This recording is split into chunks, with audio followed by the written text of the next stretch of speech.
Next schedule is number 9. And before start this schedule, I just want to remind you that in this video I have done till schedule 8.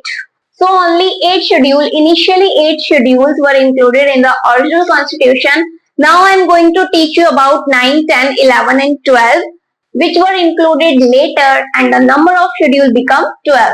Okay? So these 9, 10, 11 and 12 they were amended in different years.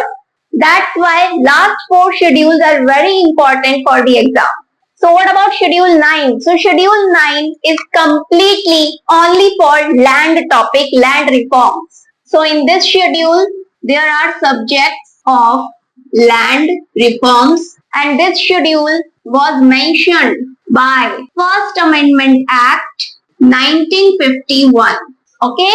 And any law in India related to land cannot be challenged in court. So this is the major point of this schedule. Any law which is related to land cannot be challenged in the court of India. And currently there are 284 acts in this list. Okay, 284 acts means 284 laws that is included in this list. So from this schedule, only 2 or 3 portions can be appeared in the exam. Like this schedule amended by which act? So the answer will be First Amendment Act 1951. And number of acts can be asked also like 284. Subject can be asked also like which subjects included in this schedule. So the subject related to land. Land related subject can be challenged in the court or not. So the answer is no. Now come to the next schedule, schedule 10.